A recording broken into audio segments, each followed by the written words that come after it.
Hi. It's been around 15 to 16 days since Prime Minister Narendra Modi declared that India's 500 rupee and 1000 rupee notes were no longer legal tender. And since then, we've seen long lines at ATM queues, a lot of organized chaos at bank branches, but also a certain amount of contraction, throughout most industries and sectors, both on the supply and demand side.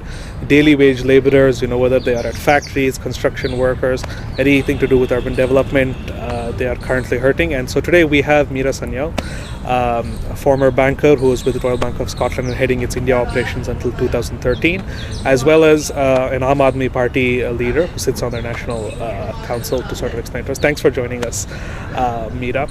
So, sitting as you used to do, and looking at the Indian financial industry, could you talk to us a little bit about how black money circulates through the formal economy and the informal economy, and how this step is going to affect that black money? Is it going to go after it? And your thoughts on that? So Anuj, I think one of the things that we really need to understand is that not all cash economy, not all of the cash economy is a black economy, and clearly not all of the black economy is a cash economy. And so what really is black money? Black money is money on which tax is supposed to be paid, but which is not paid. And of course, there are large parts of the economy, many millions of Indians who don't have to pay cash legally, who don't have to pay tax legally. For example, farmers don't have to pay tax on agricultural income. Anyone who earns less than 2.5 lakhs does not have to pay tax. And so you have a large part of the cash economy which is legitimate and white. Of course, only 1% of Indians pay tax. Only 1.25 lakh Indians are actually taxpayers. And that's a very small amount. And all of us know that there are many more people who should be paying tax and who have a lot of black money. So to your question, how is this black money generated? Let me give you a very simple example. Supposing an industrialist or a businessman is selling goods worth 1,000 rupees. But he only declares 300 rupees as his official sales, and he pays tax on only 300. Then the 700 which is generated is essentially black money. Now what does he do with that black money? Let's say he keeps 200 of that for himself. He buys himself a fancy car, he buys his wife some fancy jewelry, he spends a lot of money on his daughter's wedding. What does he do with the rest? With the rest, that 500, let's be very practical. He gives it to the system. He gives it to the politician or to the corrupt babu or official who he has to deal with. In fact, most small businesses in India have to pay this amount as a cost of doing business. We all know that. But what do the big industrialists do? They give this to the big politicians and to the big political parties. What does the politician do with the money? So let's say the politician has now got 500. He keeps 200 for himself. Similarly, for a nice fancy house, nice fancy car, nice lavish wedding for his daughter. But 300 goes towards elections. Of this 300, some of it is official because political parties have to show official expenditure as per the EC rules. But how do they show this? Because this is black money. So let's say he takes 200 out of this 300 which is going for elections, and he breaks it up into small chunks of 20,000 rupees cash donations. That is why all political parties are showing such large amounts of cash donations. Over 80% of their funding comes ostensibly from cash donations which are less than 20,000 rupees. What does he do with the remaining 100? That goes as unofficial election expenditure, the type of expense that the EC is trying to control. Money given to voters, alcohol given to voters, clothes given to voters, etc. But note that in all of this, the money which was black, some of it has been converted into white money in the hands of the politician, in the hands of the political party. But this is not the real scandal. The real scam is what happens next. After all, why should a big industrialist or a big businessman give away 500 rupees of his own money? What does he do? What does he expect in return? And here is the real scam. What happens is that the politician, when they come to power, gives them access to things which they should not have access to. For example, resources of the country. You have mining contracts being given for iron ore, for coal, for aluminium, for oil and gas. Resources which are worth thousands of crores to India, which are given away for a few hundred crores. Spectrum allocation. You have contracts for roads, for bridges, for highways, for airports, which should cost a few hundred crores, but which are shown as costing thousands of crores. You have bank loans, where a balance sheet cannot support more than 10 crores. They are given hundreds of crores of loans. And in due course, these loans are written off. You know, we talk about the enemies of the state. We have neighboring countries, but they have a name, they have a face. We know who they are. We know what the danger is. These politicians and industrialists who are looting the country, these are also enemies of the state. But they are nameless and they are faceless. And these are the people who must be caught. You can do a quick search, Anuj, on Google. You can see the scams of India. Thousands and thousands of crores. But I want to say one thing, that money leaves a trail. The Comptroller Auditor General has investigated many of these scams. Many of these are lying before the courts. It is time that we prioritize these and find out who these people are and take action to punish them. That's true. So Meera, I mean, if the Modi government's strike against black money is to be successful, in your view, what are the next top 3 decisions that need to be taken? Sort of follow up on this to really carry through and make it a success. I think it's very simple, Anuj. I think the first thing that we need to do is to strike at the root cause, which is political funding. Let the ruling party say completely, immediately, that they will not accept any cash donations. All donations need to be by check or by electronic payment. And you don't have to do complicated electoral reforms for this, and you don't have to have all party meets. Let the ruling party declare their intention is honest, they will only accept by check and electronic. I think every honest industrialist in this country will rejoice. It will make doing business in India easier. Because remember that an official check donation to a political party is 100% tax exempt. So everyone will be happy with this step. The second thing that I think we need to do, which is very important, we are basically facing a national emergency. This is a very big step. Millions and millions of Indians are taking a lot of short-term pain, making big sacrifices. People are dying, people have lost their jobs, people are standing in queues for hours on end. This needs to count for something. The Prime Minister should tell the Chief Justice of India to prioritize the investigations of all the scams. Let us put these on a fast track. Let these scams, which have been pending for many years, let them be investigated swiftly. Let it be known before the next set of elections who are the dishonest politicians and industrialists. Let us take action so the nation can be cleaned of this scourge. And the third step, of course, is simply on implementation, Anuj. A lot needs to be done on that. So, coming to implementation, the inconvenience and suffering, suffered by a lot of India's residents. So we're seeing, yesterday, the Modi government, Narendra Modi, our Prime Minister, he announced the results of a survey that he had conducted. And so, the results of that survey, of course, it's the representativeness of it can be questioned, but, the overwhelming 90% support this move. And we're seeing a lot of people fall into sort of 2 camps. So a certain section of people think that, this is a bad move, this is flawed fundamentally and principally. But there is also, I would say, perhaps a larger section of our country's population that perhaps feel that this is a good move, but the implementation has been very bad. Could you talk a little bit about this dichotomy and whether a policy can truly be good if its implementation was not taken into account, if preparation was not done, and was not executed properly? So Anuj, I think really there are 3 steps in this. The first is, what is the intention? Secondly, what are the policy measures? And thirdly, what is the execution? I think there can be no doubt that all of us are united. Every single honest Indian wants black money and corruption to stop. Every single honest, patriotic Indian does not want counterfeit money in the system. And all of us want to move to a digital and cashless economy. So the objectives, I think we are all united, are good objectives. The question is on the policy measures.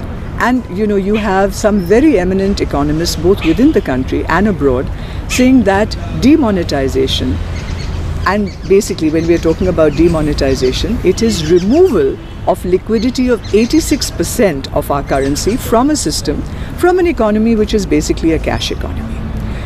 I think the majority of economists and some very eminent people in this category are saying that you are risking bringing the entire economy to a crashing halt.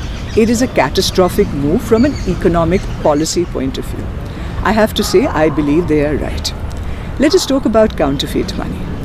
You do want to move counterfeit money out, absolutely right. Unfortunately, the speed and the shoddiness with which this has been done, you have notes which are running color. You have very senior government officials saying that there are no new security features in this note. Now, if you were a counterfeiter from across the border, I think you would be, having a good laugh and saying, all right, how long is it going to take us to get our act together to counterfeit these notes as well? So I think that's regrettable. I think if the aim was to remove counterfeit notes, you could have easily gone to technology which is available, which a lot of other countries are using. You have notes which have polymer substrate, which are very, very secure. If that was the aim, it should have been done with a little bit more thought, and we could have had better notes which were not amenable to counterfeiting. And certainly in cashless, I have a lot of questions. I think that could have certainly been better done. But just coming to India's banking sector, and you can sort of give us some insight here. We had an article on The Wire the other day that said, if we're talking about surgical strikes, the Indian army might have been up to the task of going across the border and doing its job, but India's financial industry and banking industry has sort of not risen to the battle cry. We're seeing a lot of chaos. We're not seeing a lot of reassurance. The central bank RBI governor Urjit Patel has not made any public statements since November 8th, the day the demonetization was announced. So I mean, clearly we can't place blame on any one bank or any one official, but clearly the banking industry has not come to the mark with regards to implementation here. Could you sort of give us some insight? Well, Anuj, in fairness, and of course I'm a banker, so I speak in defense of my fellow bankers. I think the Indian banking industry and bankers across the board, whether they are in private banks or in public sector banks, have really risen to the occasion. They are working from early hours in the morning to late at night. This move was clearly done, and from what we gather, none of the bank chairmen or chairpersons were consulted because the move was secret. And so banks have geared up to the best of their ability. However, I do want to make a point. The real issue that is, that the country is facing at the moment is not that we don't have enough banks. The real issue is that we don't have enough notes. We don't have enough currency. So you have sucked out 86% of India's currency, and you haven't replaced it with anything. And to me, the really shocking thing is, what was the planning? So first of all, who did the planning? Was it the Ministry of Finance? Was it the RBI? Was it the Niti Aayog? Or was this just done by one or two people who thought up this idea and then felt that they didn't have to tell anyone? However, that's all in the past. There is, no use crying over spilt milk. I think what we need at the moment is that the person who is the custodian of the monetary policy and of the currency in the country, which is the governor of the Reserve Bank, Mr. Urjit Patel, I think it is time for him to come in front of the nation and explain what the planning going forward is. Doesn't matter what happened in the past. Let us understand how many notes of which denomination have already been printed and are going to be released, and how many notes of which denominations are going to be printed in the coming time frame. Because at the moment there is a sense of panic and confusion. I, as a citizen, am being told that the money which I own legally, because 90% of the cash economy is legal, my legal money is no longer valuable, it is worthless. I have to go deposit it in the bank.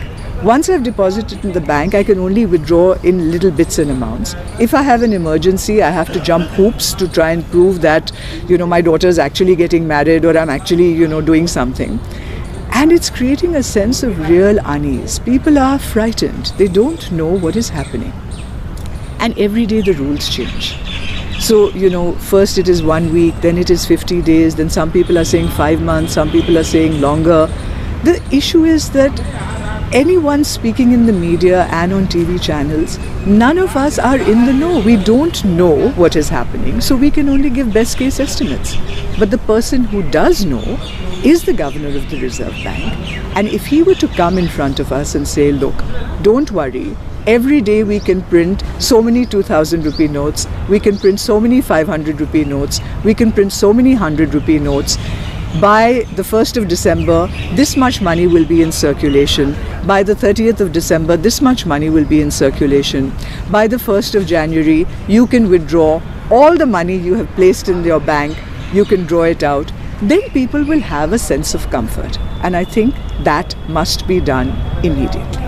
So, I mean, without this sense of comfort, so we're seeing, a lot of panic, mostly because, as you pointed out, many of the institutions and the people responsible for this have not come out and said. So, is there a fear, or is there a real risk of the common man's trust within the formal financial system actually failing at this point? So rather than pushing us towards the cashless economy that this move may have supposed to, would they now fear going to a bank ever again, trusting cash, instead funneling it towards other assets such as gold and state? So Anuj, for a poor person, entering a bank is, in any case, a little bit of an intimidating atmosphere. You're entering a very formal-looking place where there's a guard standing outside.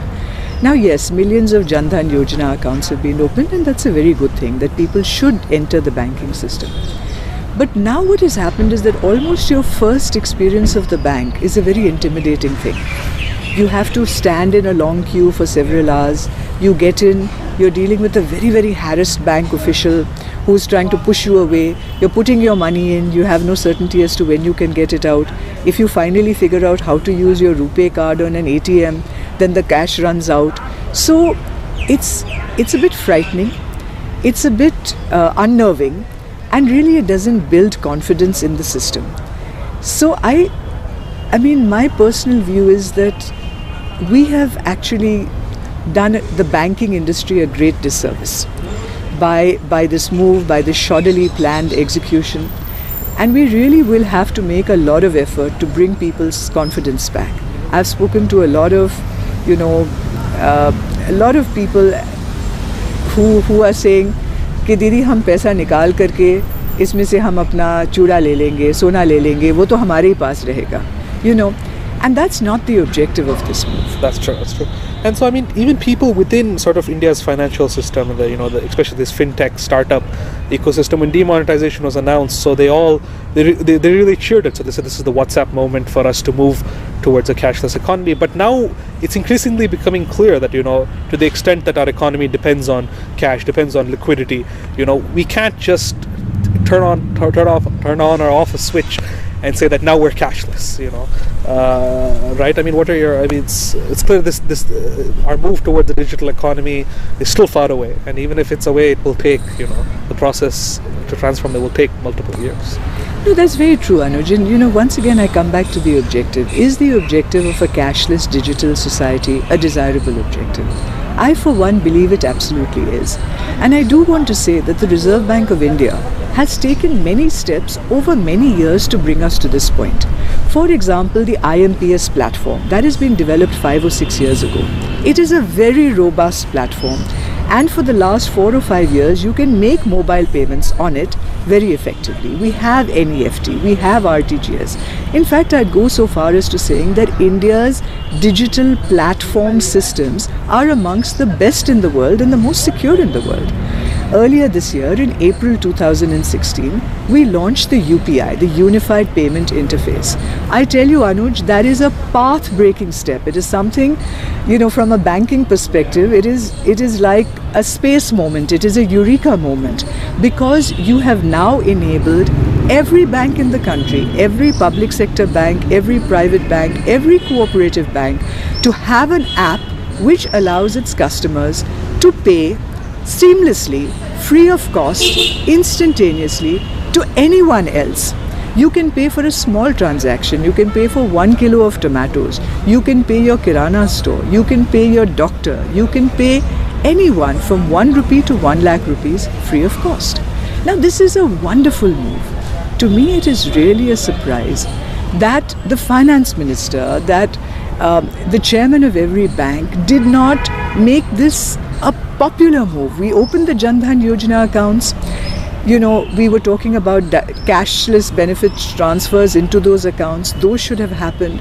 And then every bank should have got people and said, Dekho, bada aasan hai. Of course, let's be very clear, you need a mobile phone. In fact, you need a smartphone for the UPI app, and not everyone has that. But for those who do, and a lot of people do, this is very, very simple. A child can use it, and it is safe, and it is secure, and it is free. So to me, it is a big mystery as to if this move was planned, why did we not do this better? Still, it's not too late. Let all our banks, today, even today, only 27 banks are using UPI. The question is why? If this is your objective, move on to that. Instead of that, and I must say this, I have nothing against the private sector. I think competition is good. But the UPI is far superior and far cheaper than Paytm, Jio Money, all of these things.